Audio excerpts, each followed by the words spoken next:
years ago, almost to the month, and Girish Karnat was the director of the Film Institute. And I got a call from Girish saying that there is this absolutely brilliant fellow, but also a real pain in the butt. Because he was leading some kind of a strike, and Girish couldn't come out of his office because they were doing, he along with several others were doing a dharna. And he said, the best way to get him off my back is to send him to you. So I had, of course, before that discussed with Girish about a film I was going to be doing, and I needed an actor of a certain kind, certain quality and sort. And I thought I'd find him in the institute, so I spoke to Girish. And Girish said, well, you got the right person in Naseeruddin Shah.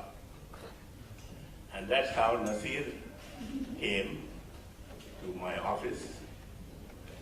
And we met, and it didn't take too long for me to make up my mind, and then he was in that film called Nishan. But I didn't realize that he had come with a one-way ticket from Pune. I didn't have the means to go back.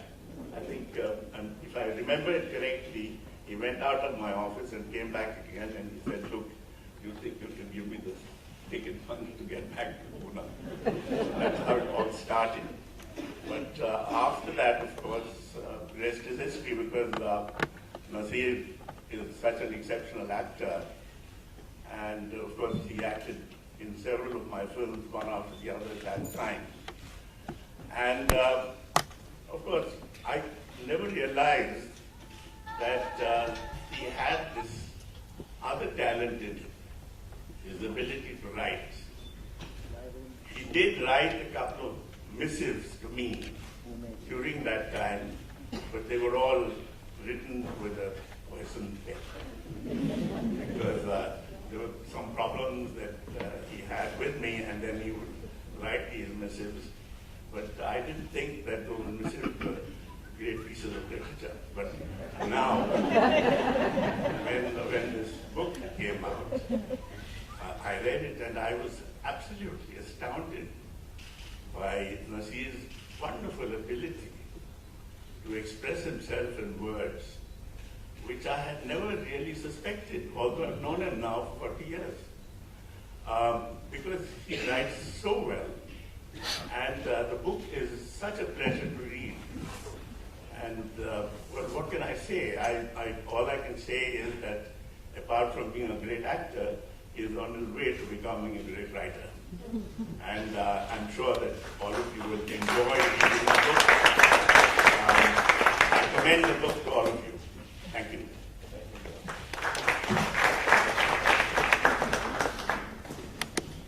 Because according to him or her, the vocabulary betrays the fact that more than one hand has worked at shaping the sentences or something of the sort. So, yeah, I think actors are supposed to have a vocabulary of 3 words. I, me, and myself. And I think so the reviewer was a bit surprised, as are most other people. But the fact is that even though I came last in class consistently in school, the articles I wrote were invariably selected for the school magazines. And I used to write probably the best essays in the class. And I always got 100 or 100 in dictation. So I suppose it was germinating somewhere. And finally found its expression through this book. After all these years, how did you decide that you want to write about yourself? Were you persuaded by a publisher, or did I... No, I wasn't. I was shooting this film, which was boring me out of my skull, and I was living in Prague. You want to name it? The League of Extraordinary Gentlemen. And it was getting colder and colder. Winter was setting in. It was -17 at night. And I was making so much money that then I decided to buy a computer and learn how to use it. And that's what I did, and I started writing it for my own amusement, really. I had nothing else to do. So I just thought I'd try and recall things from my childhood, and I found I could recall quite a few. And it was fun remembering all those things, and a sort of a challenge I set to myself was, let me see if I can put it down in an engaging manner. The thought that it would end up as a book didn't occur to me then. So when you started writing, it was just for yourself? Yeah, and that is why the honesty which everybody has mentioned, because it didn't bother me who's going to think what. I wasn't concerned with I didn't want to hurt any feelings naturally, but I wasn't really concerned with who would feel what on reading it, because I never thought anybody would read it. And when it became, or it started shaping into a book, then you didn't want to go over it and start censoring it in order not to hurt people. I don't think I'd said anything which would be hurtful to anyone, firstly. You talked of Neera, which I think has surprised many people. Dr. Naseeruddin Benegal's steely and icy glare. Oh, that was written with great admiration. That was it went through my spine. And you've written about Vidhu, Chopra being a motor mouth. Have you ever had a conversation with him? If you ever call No, I've him had up, a conversation which is always one way. yeah, there's no conversation. If you call him up, you have to say, hello, can I please listen to Vinod?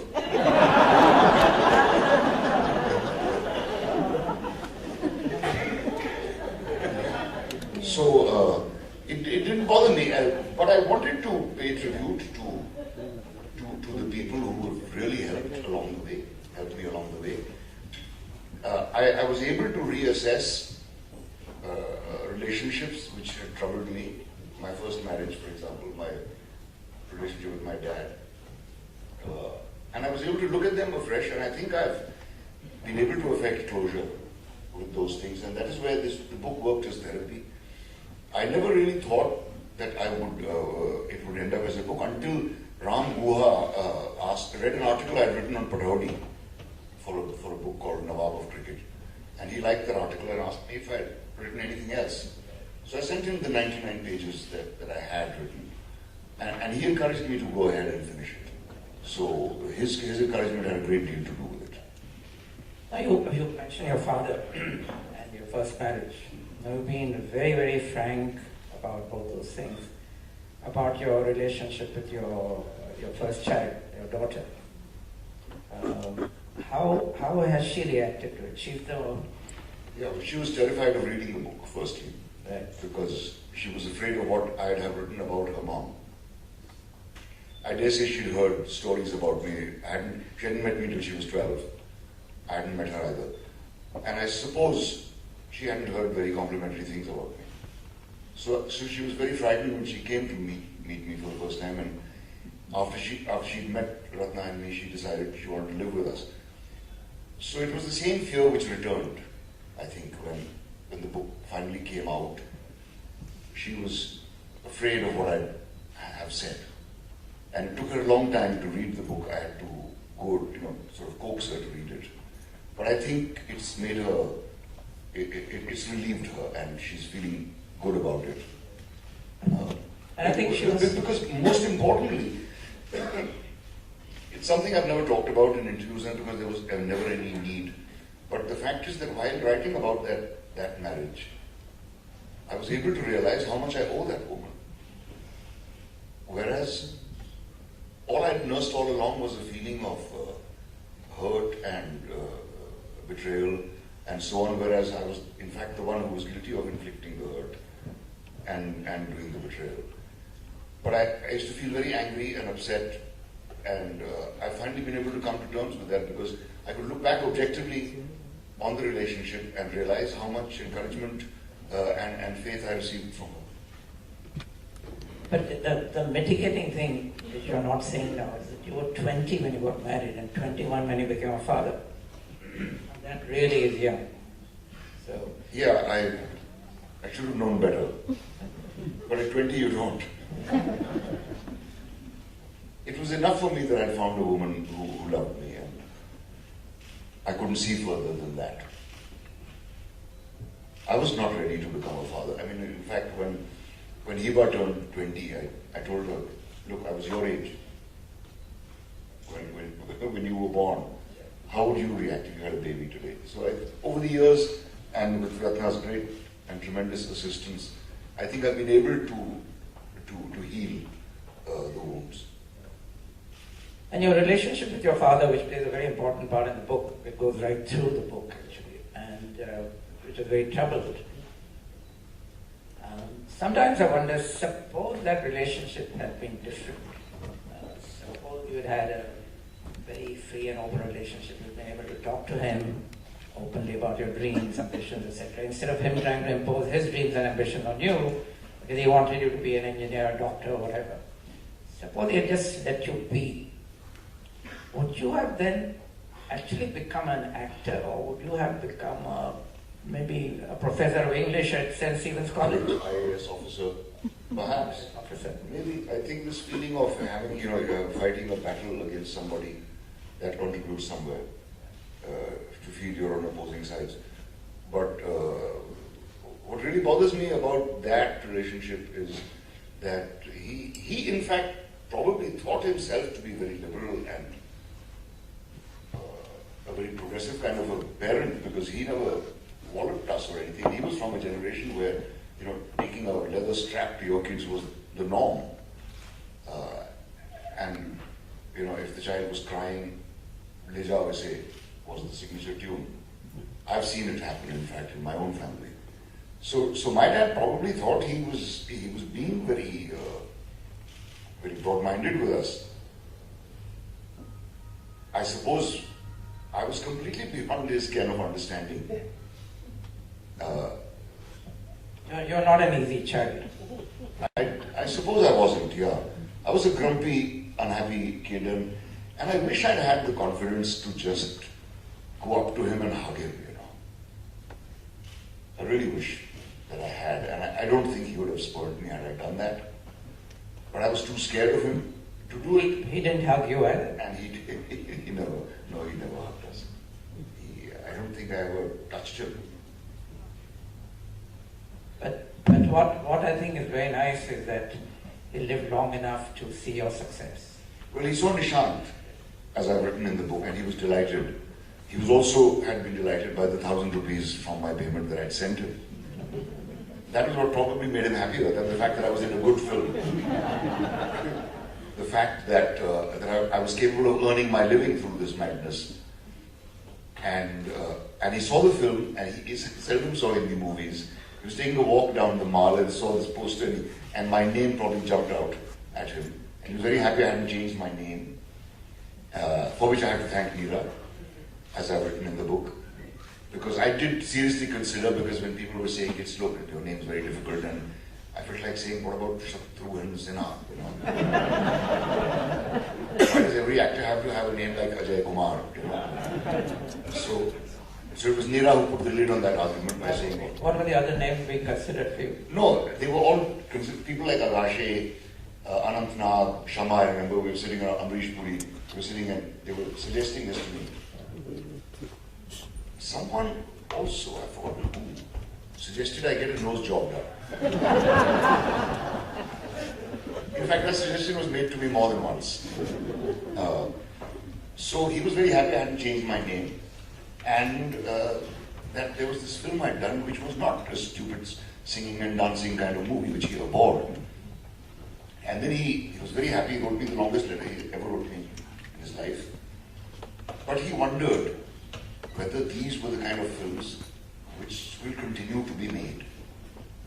So he said, you have to maybe find employment in the other kind, much as I hate those movies, but maybe you should look for employment in the other kind as well. Nishant must have been shocking for him. Surprisingly, it wasn't, you see, because I think neither for my mom, because I think... See, it's a very sordid story.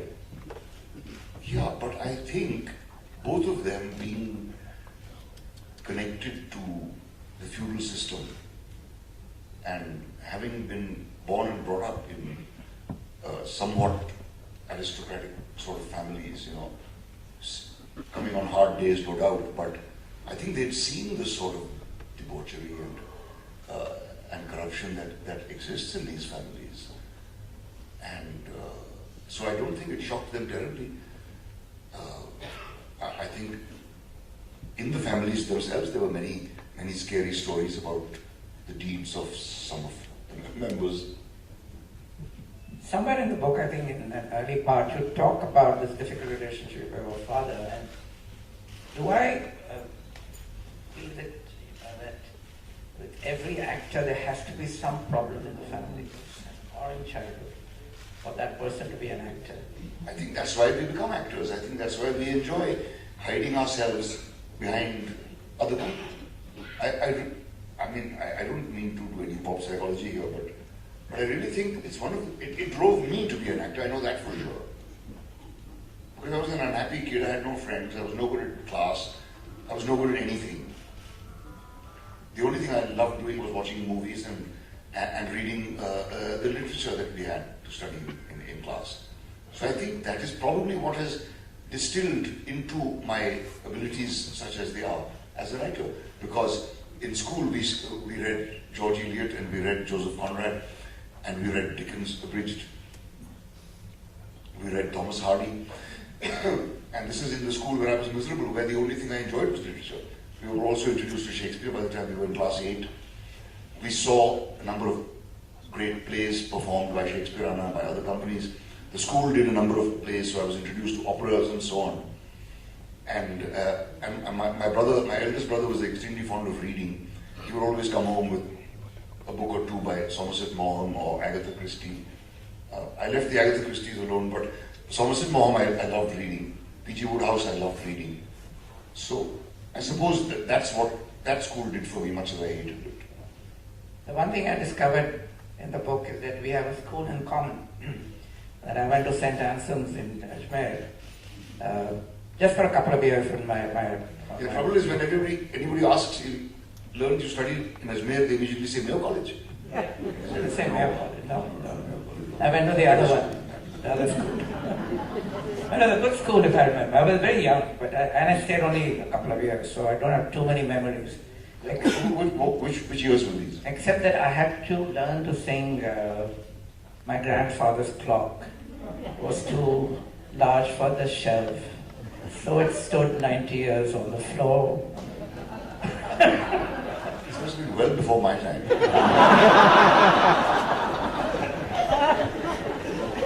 But you were saying to me, St. Anselm's was important to you. Yeah, because I failed in class 9. My dad hauled me out of St. Joseph's and he said, I can't put you in this expensive school any longer. So you're going to live here in Ajmer and study in a school where I can keep an eye on you. Poor fellow. He didn't have a chance. But he put me into the school. I failed again in class 9. And then, repeating class 9 for the third time, I decided to do a play. And I got a couple of friends together. And Mr. Kendall had miraculously appeared in St. Anselm's as well. And this is Geoffrey Kendall of Shakespeareana, who toured around India with a group of people, actors, many of them English, and did Shakespeare all over the country. All over the country, to schools, to colleges. They never did a commercial production. They never hankered for money. Whatever was given to them, we students had to pay 4 annas or 8 annas each when they turned up. And they would live with us and they would eat with us and they would play with us, and it was just wonderful having them around. And then there was Mr. Kendall, who I consider the greatest actor I've ever seen. And not only for his acting abilities, but for his whole approach to theatre and his considering himself a missionary. During the shooting of Junoon, I had a chance to converse with him. And that's when he told me this. So anyway, I decided to do an imitation of, I used to do an imitation of him all the time anyway. So I decided to do it in public. There's a few scenes from Merchant of Venice. And I got 3 friends together, one of whom played Portia, dressed as a man, dressed as a woman. Yeah. The guy who played Portia dressed as a man is now a psychiatrist in Chicago. I don't think his playing Portia had anything to do with it. And two others playing Antonio and Bassanio, and of course, I played Shylock. And I chose all the speeches I'd known by heart for the last 5 years or so, and I showed off thoroughly, and the whole school, responded to me. It was a new school I was in. I wasn't yet known as an idiot. I had only failed once.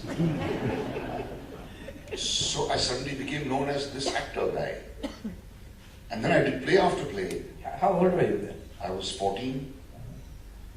Play after play. And amazingly, everything got better. And I know the story isn't unique, but it really did happen to me. And I got into the school cricket team. I started doing better in classes and everything else. And my dad thought I was applying myself.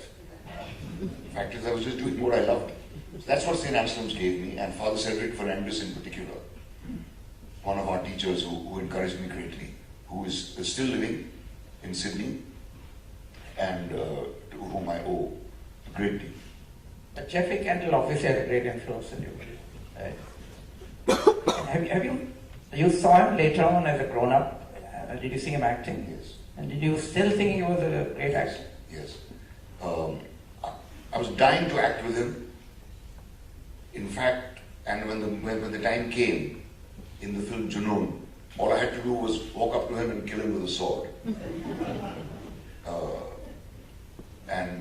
I'd waited 20 years for that. It wasn't terribly satisfying, I have to say.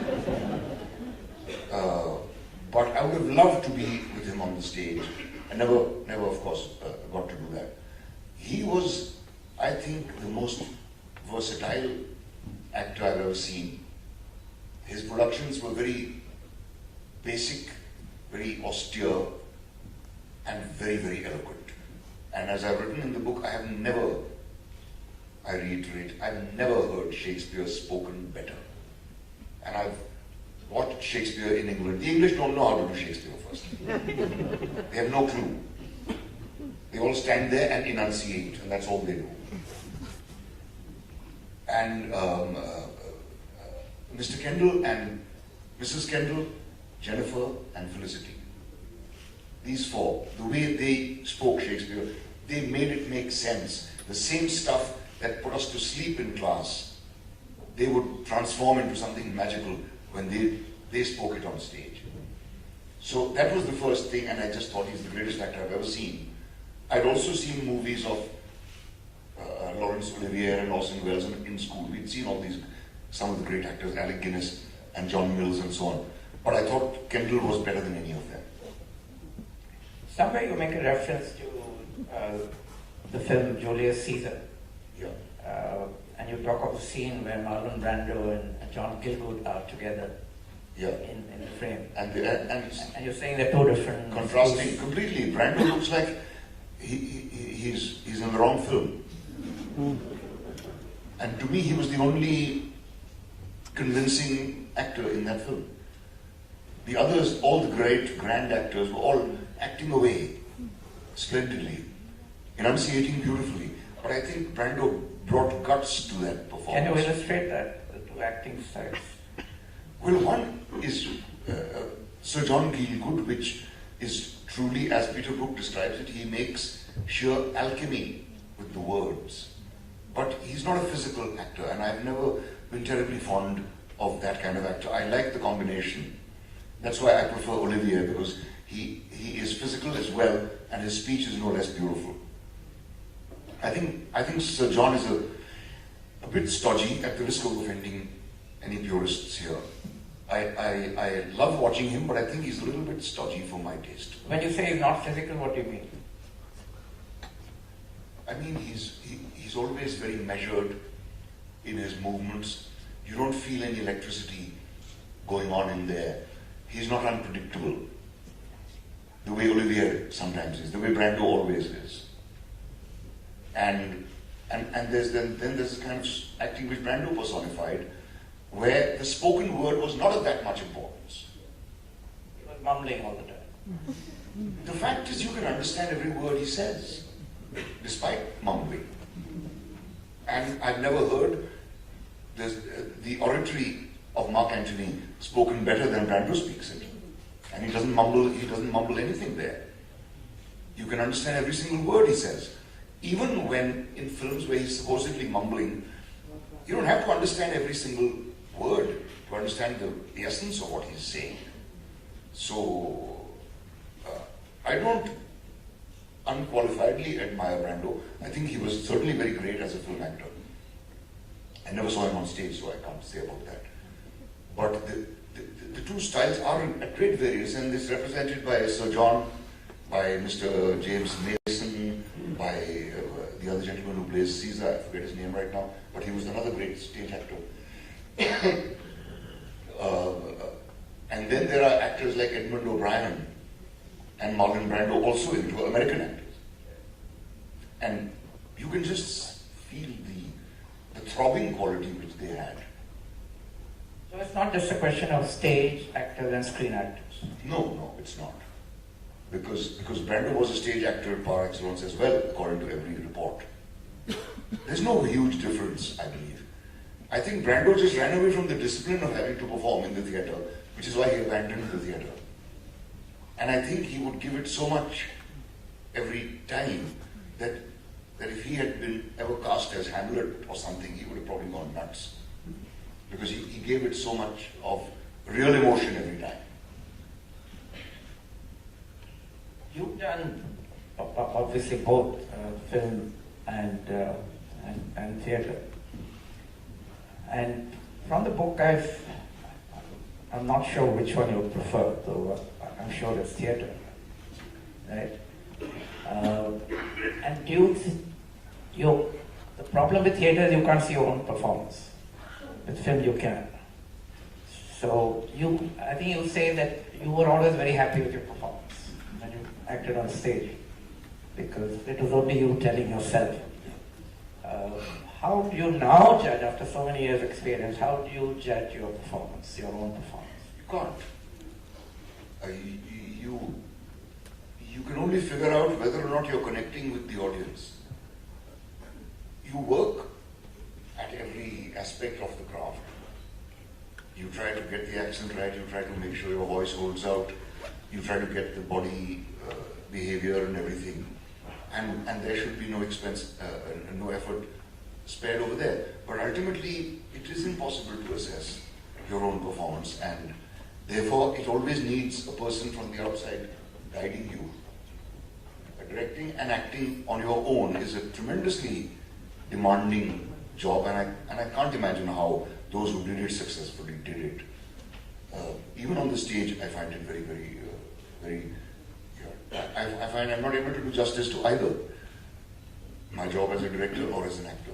So I prefer to be directed, both in film and in the theatre. As for preferring which one I prefer, I can't really say. If at gunpoint I was asked to choose, I might opt for the theatre. If at gunpoint I was asked to choose. Because there's something about the theatre which movies can never replicate, and that is the pulling together that happens. Whether you're doing the leading role, or whether you're doing the lights, or whether you're doing backstage, you're all together, you work together, you eat together, you dress together, you laugh and cry together. And there's much more of a feeling of synergy in the theatre than in movies. In movies, you sit in your air conditioned cabin and step out for the shot. I don't really feel part of many units that I work with because I'm an actor. I think most actors feel that. Most actors in movies feel that. You also say in the book that if you are an actor and you've developed a particular kind of skill, then there is no good day or bad day. Yeah, there should not be. Can you explain that? Because I would think that because every performance is different, every audience is different. On the stage? On the stage, you're talking the stage. That surely you would have a bad day. Maybe you didn't sleep well at night, or you had an upset stomach, or you had a fight with your wife, or whatever. It's amazing how all these things get completely forgotten when you're on stage. We opened the play Gandhi in Delhi in January, and I was terrified at the prospect because the theatres are not heated. And I used to sit with an overcoat and a balaclava on just before I entered, and I had to take them off naturally when I entered. And I didn't feel cold for one single second while on stage. The cold would begin to hit me as soon as I exited. So it's amazing the things that happen on the stage. You can forget the fact that you and your wife had a big brawl before the show, or the fact that your leg is hurting, or you've pulled a muscle, or your back is aching, and so on. These things all somehow vanish. You've been very scathing about teachers who teach acting at National School of Drama. Not only at the FTI. I've also paid tribute where it's due.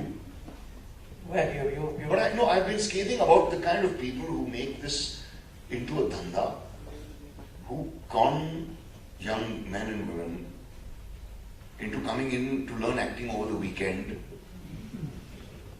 and pay 25,000 rupees, or learn acting in 2 weeks, crash course in acting, weekend course in acting. It just makes me completely wild with anger, and these kids fall for it.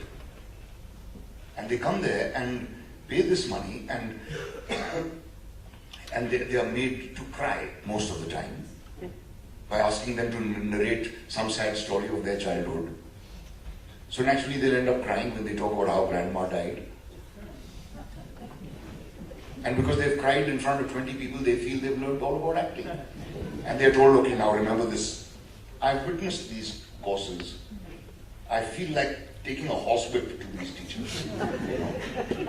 Because they are just completely fooling these students. They're not teaching them a thing. They're bleeding them, and they're fooling them. And most of these courses are run by actors who couldn't get a job in the first place. I think that's what you say about the National School of Drama and FTI, the teachers who taught acting, that they couldn't get jobs as actors, so they were failed actors basically. And I suppose that's true of many professions. Yeah. Those who fail. I'm at Kazi at National School of Drama.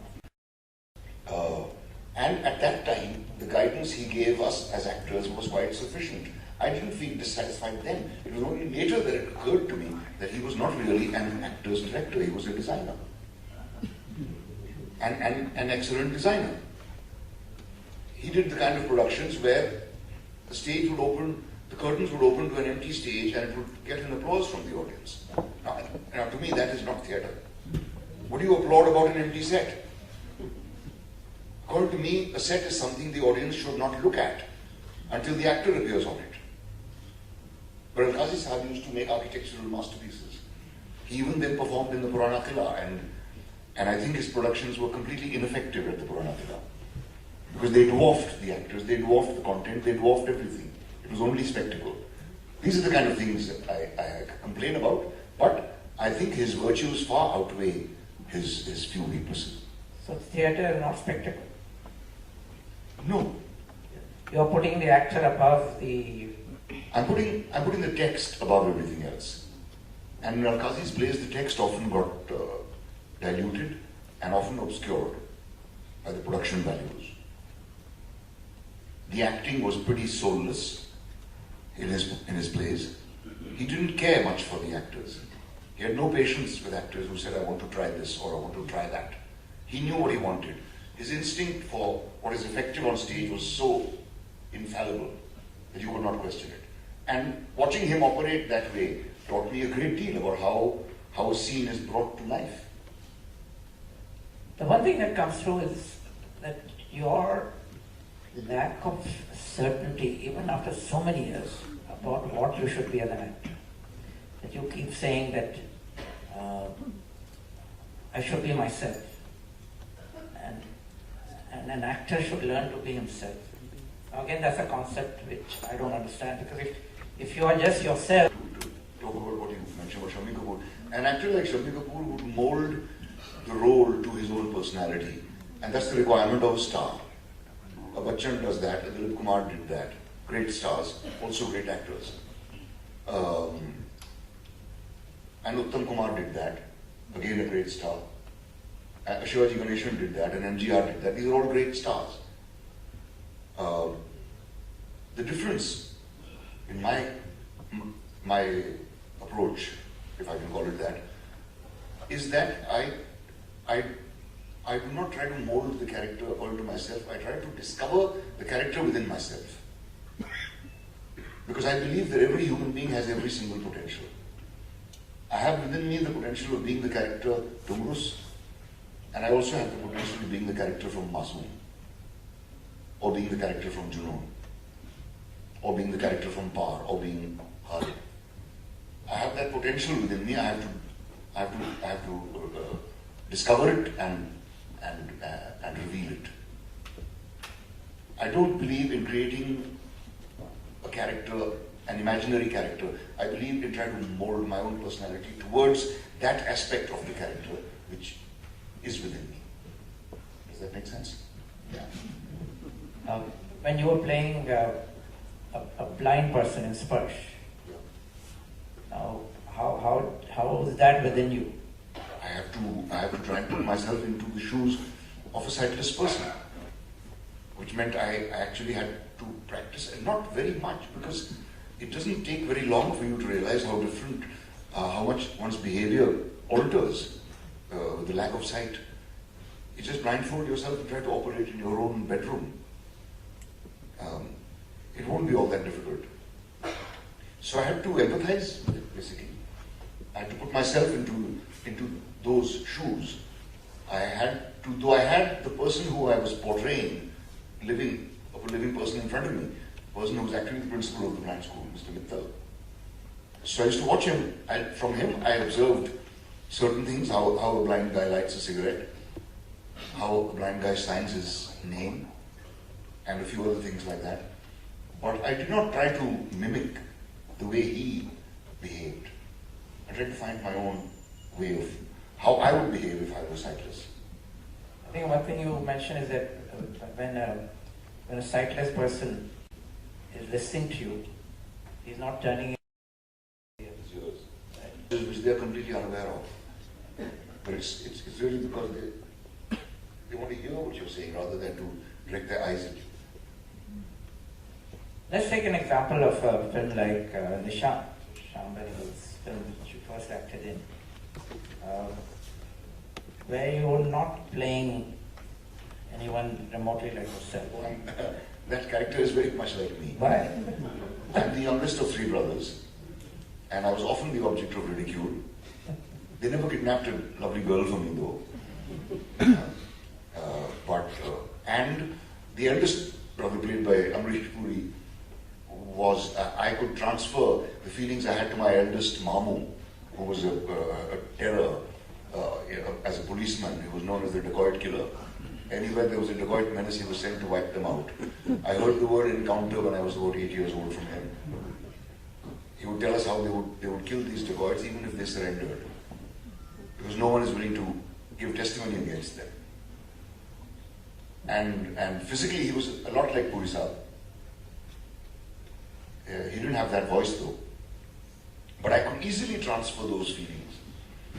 So it's not as if I was imagining Mamu. I was transferring the feelings I had for him. Like I transferred the feelings I had for my two older brothers, to Mohan and Anant, who were playing my two older brothers, who were constantly, giving me hell and drilling me about something or other. It was very easy for me to empathize with that character.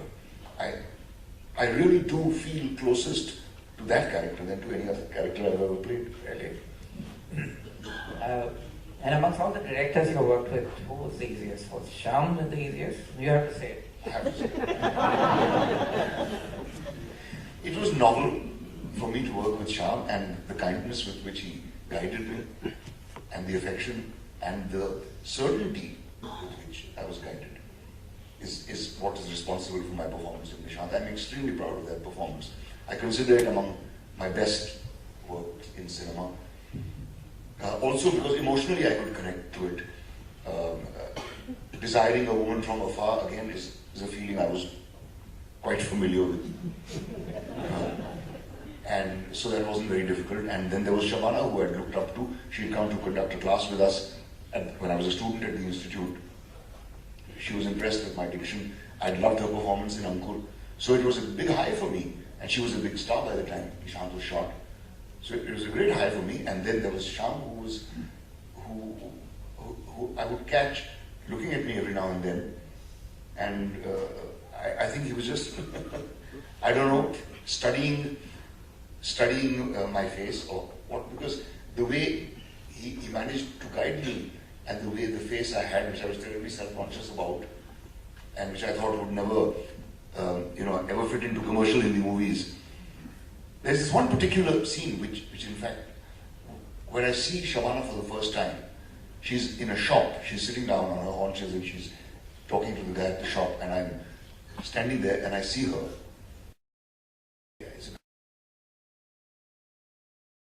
So I planned to stroke my mustache and maybe, make one eye a little smaller than the other, give a lecherous look, and so on. And I had prepared all these expressions for the shot. And when the shot was taken, Shyam said, just stay completely still, don't do anything. And he gave me a point with a chalk mark on a cutter to look at. So that's where I imagined Shabana to be sitting. And he just said, I said to myself, what the hell? You're not letting me act. But when I saw the film, I realized it was one of the most effective bits of my performance. And because Shyam, as a director, knew exactly what is being conveyed. Why did it work? If you're just sitting still. It was a very important lesson for me as an actor, because it made me realize that often the actor's body speaks without him knowing it. And what it has taught me is that, and it's something I often talk to students when I work with them, is that if you just sit in one position or stand in one position and only alter the position of your head,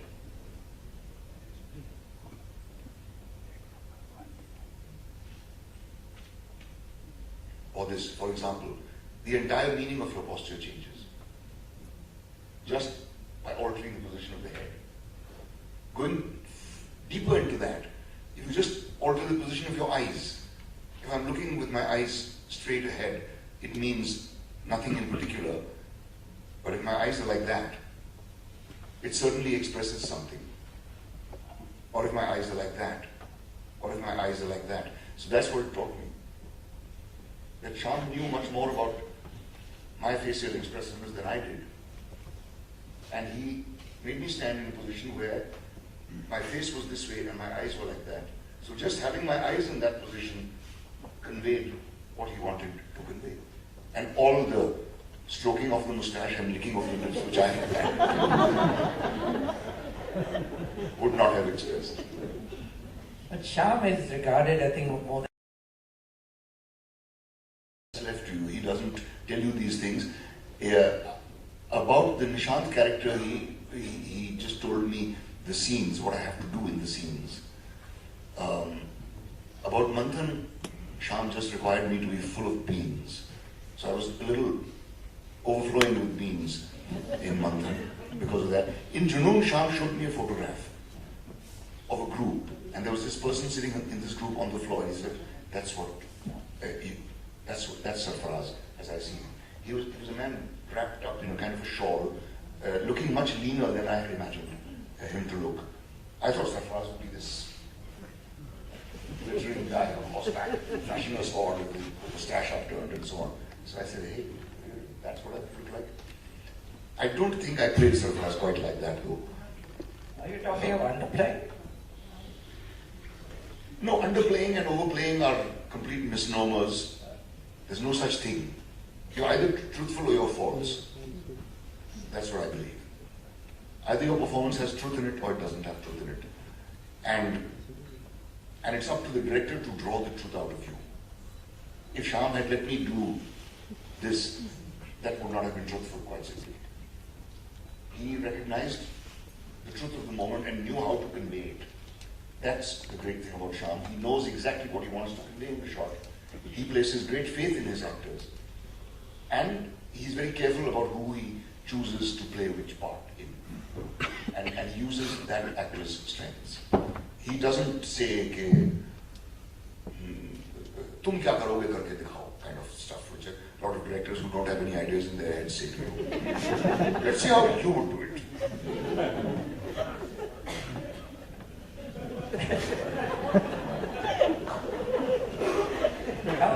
How do the mainstream directors? Mainstream directors? How do the mainstream director? The greatest story I've heard about a mainstream director is an actor doing a death scene. And the director is saying, "Aadi, chot lagi hai, tere ko chot lagi hai." And accompanied by a whole lot of foul words, which I don't dare repeat here. And the actor says, "Sir, please, मैं expression दे दूँगा आपको, please. Mind your language, don't give me bang, ये हो गया, to give the actor a stimulus. And then he said, "अच्छा अभी मर सकते, मर, we all मर, all मर." Then there was another case where I had this scene in a film where I'm playing this policeman who's after the underworld or something like that, and I have this very fiery confrontation scene with 3 gangsters, and the 3 of them and I exchanged this verbal duel and so on. And everybody standing around the unit applauded and this and that, and I went back to my makeup room to have lunch, and the director comes scuttling into my room and says, "Oh, sorry, I'm very sorry, we have to reshoot this scene." So I said, "But why?" He said, "Because वो जो तीसरा character बैठा हुआ ना, वो तो मर चुका है."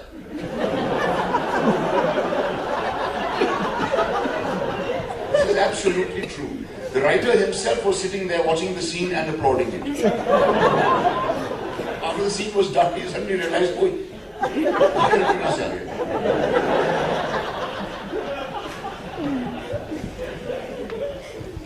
But you have done a lot of mainstream films. A lot of them have been of this kind. I can't really say I've had a great time in any of them.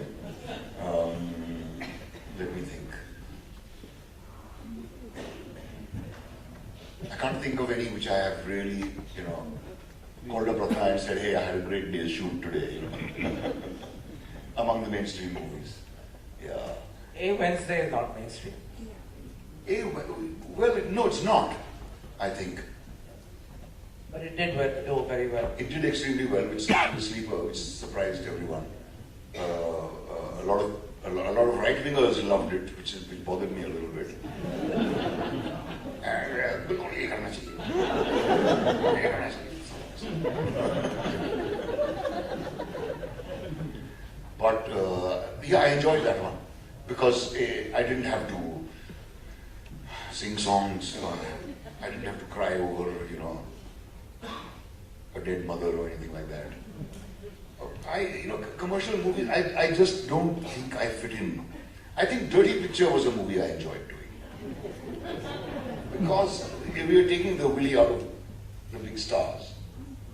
It wasn't done with seriousness. It wasn't meant to be a truthful movie. It should actually have been a very disturbing film. Because that story is very disturbing. It's a very, very tragic story. But it was not made with that intention. It was made to titillate. It was made to be a success. And luckily I got cast in a part which I really had a ball doing. And I was paying tribute to a number of gentlemen I have observed over the years.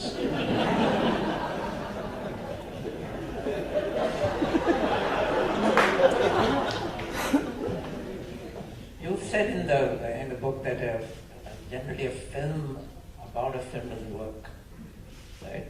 But this worked. Dirty Picture worked. No, it didn't. I think it didn't. I think only the first part worked because it's very easy to write interesting situations involving an aging star and a young starlet. It's not so easy to write interesting situations involving a writer and a star. Then you need to really, go down into the guts of the situation, which our Hindi film writers just don't bother to do. Being superficial is good enough for them. Would you like to read something from the book? Yeah.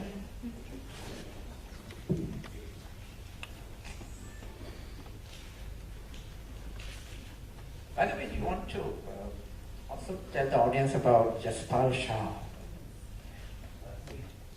Because it's a recurring story which goes right through the book. Pretty sad story. Yeah. Rajendra Jaspal and I joined the National School of Drama together in 1970. Om Puri was also a classmate. Jaspal was from Patiala, so was Om. Om used to work in some kind of an office, I've forgotten which one. Jaspal used to work in the State Bank of Patiala. And they both used to do theatre with a person called Harpana Jiwana in Punjabi. They had done productions like Oedipus Rex and The Miser and so on, Andha Yogin and so on. So their knowledge of theatre was Indian theatre was far greater than mine. I hadn't read a single Hindi play when I joined the drama school. I was very greatly impressed with them both. With Jaspal, firstly, because of his singing and his dancing abilities, which were immense, and he was also a rather good-looking person. Om struck me greatly because I thought that this guy really has guts. NSD. Yeah. He was as slim as a reed. So were you. So was I. Yes. But I was a cat. I just come from Aligarh. I used to wear boots and jeans and flowery shirts and stuff like that. And long sideburns. What made you? Because on one hand you were this, as you described it, this failure, right, in class, and everyone mocked you, etc. Yet you were very arrogant, from what I see. Yeah, I just thought, the whole world will recognize it someday. They don't look Maybe schizophrenia is the root cause of people becoming actors somewhere. Though there is another thing which I discovered. There is a thing called onomatomania. Onomatomania is an ailment in which you just keep repeating a word or a phrase for absolutely no reason. Just because you enjoy saying it. And both my eldest brother, who should have become an actor, and I have suffered from this ailment always. And I think that is one of the reasons why I'm able to bring conviction to my dialogue, because I just love going over my dialogue. I never tire of going over my dialogue. I just love saying those words. So perhaps that is what caused me to become an actor more than the schizophrenia. But to turn a little serious, schizophrenia is something which afflicted Jaspal. We were very close friends through the drama school. The 3 years we were inseparable. We were always cast together as buddies and so on. You were being called Jaspal Shah as one. We were here as one person. Have you seen Jaspal Shah today kind of thing? Then we both went. And I think Jaspal derived great comfort from this kind of, symbiotic sort of relationship with me. Because he always said, I wish I could speak English like you. I wish I was as good an actor as you, though he was, in fact. He used to maybe just say that to make me happy. In certain respects, he was better than me. And I really admired the energy he brought to the stage and so on. And I think my friendship gave him a great deal of comfort, and for him, it came to a stage where he could not live without it. We went to the Film Institute together, and the separation of personalities began. Because there we were not perceived as one person. And I think we began to grow apart. And I faced a great deal of resentment from him. He thought I was sort of, not living up to the friendship, or I don't know what he thought. And an element of envy that started coming in. It was more than that. He had an affliction, a mental affliction, which just got worse and worse. Which Dr. Agashe, being a psychiatrist, tried to explain to me when the thing came to a head during the shooting of Banthan. It's beyond my understanding. It's too scary to even comprehend. But he did turn very troubled and messed up his career. But he almost killed you. He stabbed you. Yeah, he stabbed me in the wrong place, luckily. Yeah, if you'd gone for my throat, I wouldn't have survived. It went for my back. And I survived it.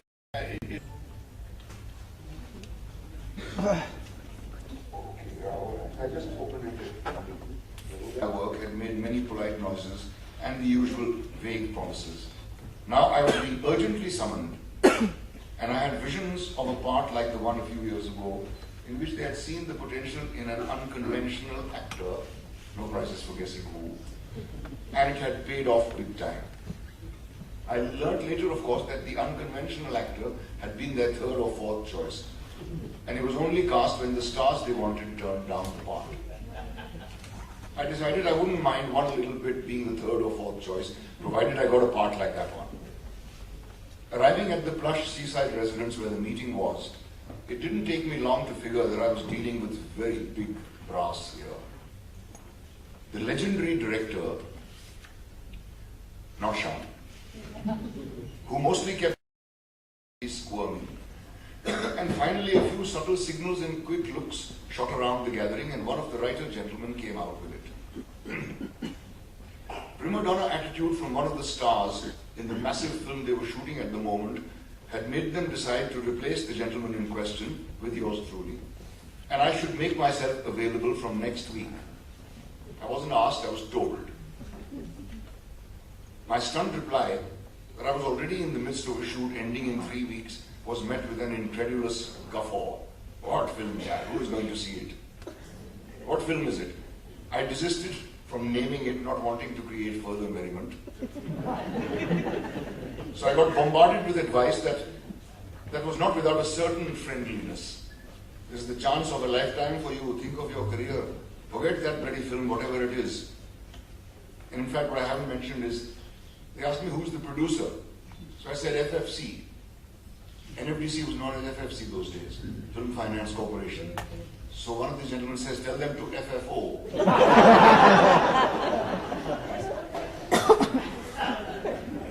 I have to say that this carrot on a stick they dangled, far from tempting me, made me wonder what kind of people these were. For whom nothing else mattered except having their way immediately. For whom no other film in the world, apart from the one bringing them big bucks quickly, was of any importance. I had absolutely no intention of saying yes. There seemed more to this whole thing than met the eye anyway. And secondly, I just didn't think I'd be right for the part they described. I knew I was no good at this larger-than-life stuff. My temperature was rising, but I put a lid on it and continued listening silently. Even though the producers sitting there were itching to instantly hand me a check, and I was being paid nothing for Albert, there was not the slightest dilemma in my mind. I could only stare in disbelief at these rich, arrogant posers and wished I could tell them all where they got off. But I only stammered and excused myself, saying I would think about it. That was also greeted with garrulous disbelief, and I took my leave. I didn't bother to re-establish contact. In a day or two, the unconfirmed news, thanks to the journalists who were present, that I was in the film broke anyway. And in yet another few days, the news that I was not. And that all had been amicably settled also appeared, and so Prima Donna and I were both back where we belonged.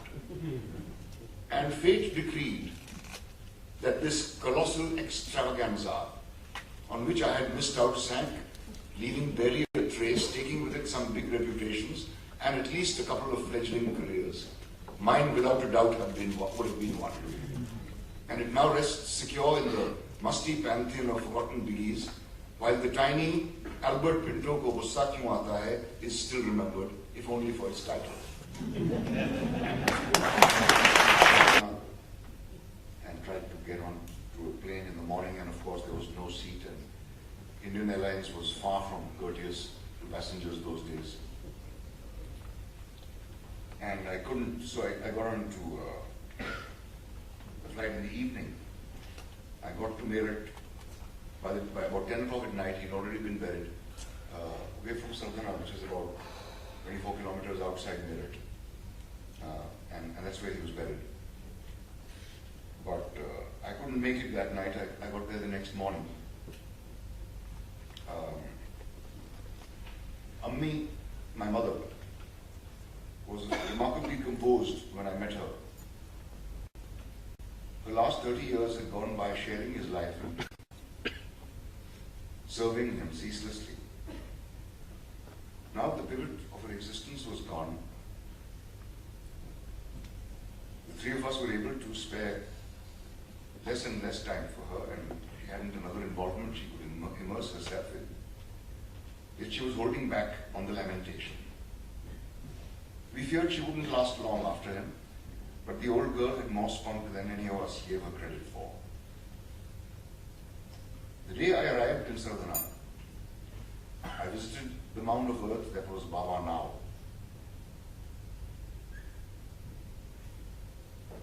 And we had the first of the many easy conversations I was later to have with him. I could never speak to him, ever, while he was alive.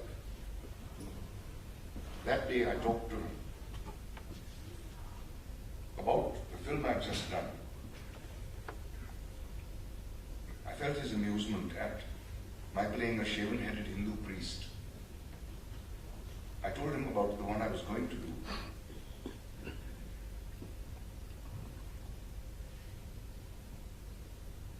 Playing Sarfaraz, the mutineer, that I was modeling the way I would look in the film on portraits of my Afghan ancestor. I could virtually hear him chuckle.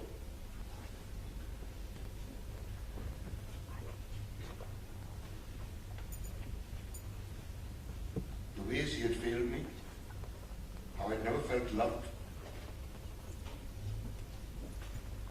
how I never got what I wanted, how I hated his judgmental nature, his narrow worldview, his negativity. As I quite unemotionally poured out in a steady stream what I had in life never been foolhardy enough to say to him, he quietly listened, not saying a word, and looking unflinchingly into my eyes.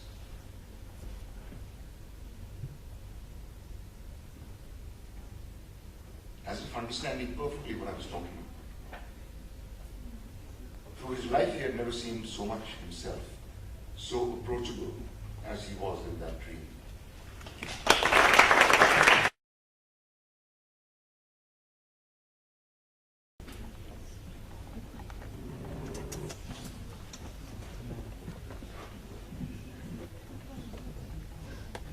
Yeah. Of all the people you've been caustic about in the book, you're most severe about those whom you describe as having too much self-love. Is self-deprecation an essential attribute of an actor? Wow, that's a tough one. I think self-love is an equally important aspect as self-deprecation is.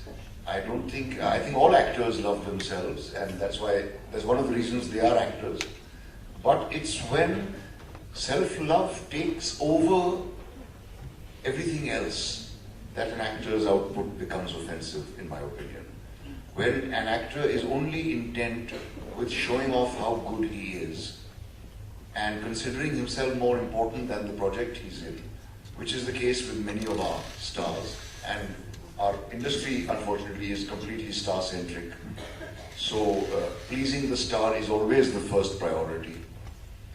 So that's what I was really referring to. But to be able to love yourself, I think, is as important a quality as to be able to criticize yourself. Hi. You mentioned that the deplorable state of acting school, which I agree with you. And so I just wanted to ask you, at any point of time in the future, would you be interested in starting a school of your own? No, because I hate the thought of children giving me money to teach them, to help them. It just offends me to my depths of my soul. I have been teaching at the Film Institute and at the Drama School and at Whistling Woods, and have given up on all three institutions, and still do work with young actors whenever I have the time and whenever I have the chance. And whenever I do a workshop, the first question all of them ask me is, how much are you going to charge us? So, yeah, I don't charge them anything. I just love working with them. I benefit more, perhaps, than they do from these workshops. But certainly I have no intention of making it into a dhanda. Naseer, there's a fascinating anecdote in the book with Dilip Kumar in his house, where he advises you to go back to your hometown, wherever you come from, saying that acting is, this industry is not for you and whatever else, which seems quite, ironic considering he was one of the biggest stars then. And then later on you acted with him in a movie later. So, what was the reconciliation there? None at all. I didn't mention this meeting because he probably doesn't remember it. He must have had hundreds of young men coming to his house to say, I want to become an actor. And this is the reply he must have been giving them all. I find myself saying this to young actors. Well, look, don't forget about films. So it's an easy way to get rid of the kid. But when we met, I was very, very excited at the prospect of acting with him. I thought that itself would be a great pleasure. I had overlooked the fact that he is, of the magnitude of star he is, and the way he looks at his own work. It's quite different from the way I look at my own work. And so we did not really end up, becoming great friends. In fact, we seldom exchanged a word. We played Scrabble together, and I found his spelling is rather poor. And no one can argue with him. And if Dilip Kumar says argue is spelled A-R-G-O-O, then it gets spelled A-R-G-O-O. And the two scenes we had together were shot separately. Please ask Subhash Ghai why. I do not know the reason, but they were shot separately. So I did not really even get to act with him. And the film, when I finally got trapped into seeing it, I could only bear about 20 minutes of it. Mr. Shah, thank you so much for a very inspiring talk. I'm an Australian theatre director who's directing a show here in Bombay, and I do a lot of work with actors that are training and post-training as well, and I loved your comment about the workshops. Again, it's been mentioned a couple of times. And I was wondering, it is a bit of a dilemma in Australia, and I'm wondering if you agree with Indian young actors as well that stardom is becoming more important than being a good storyteller. That is absolutely true, but then what else are the aspiring actors to aim for? Except to succeed somehow in the tinsel world. And so they try to train themselves for that.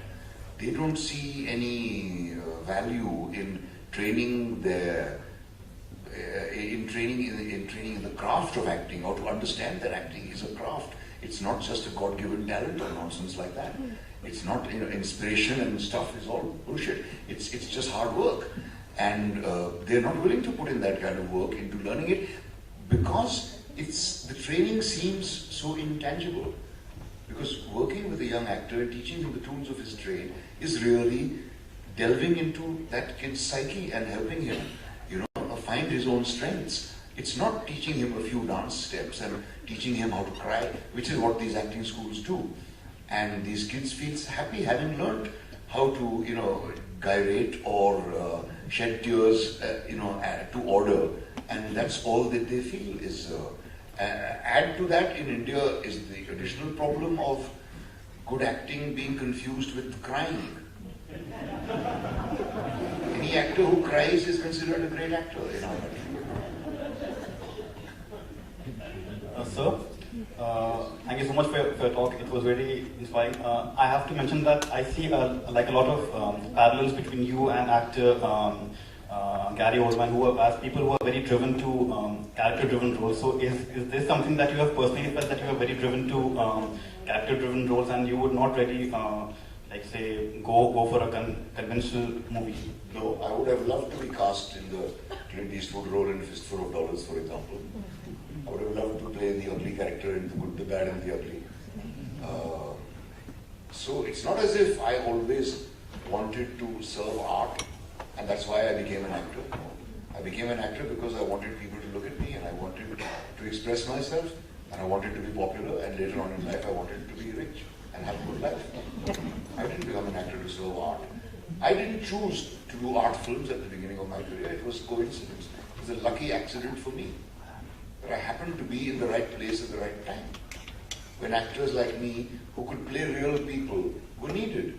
rather than the synthetic chocolate boys, and filmmakers like Shyam, filmmakers like Mr. Mrinal Sen, Govind Nihalani, even. Good evening. Congratulations, your memoirs have been very well received. So, what exactly are you feeling proud today? We know you as a man who obviously tells it like it is. Yeah. And it's an amusing statement that you say you're not worried about what Bollywood thinks about it because Bollywood doesn't read books in any case. So. Well, Amir Khan perhaps is one exception. He called me up. He read the book and liked it very much. But more important than that, I am feeling very, very gratified that my effort has been appreciated and people. Some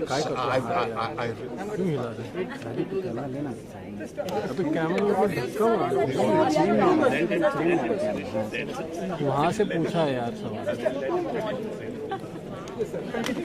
Okay, so 2 minutes means 2 minutes. By the Center by the look, clock. please, sir. Right. I forgot what I was saying. Amir Khan read the book. Amir Khan read the book. Yeah, that made me very happy. But more important than that, Shyam Babu read it, Neera read it, my brothers read it, my wife read it, my children finally read it, and they all approved of it.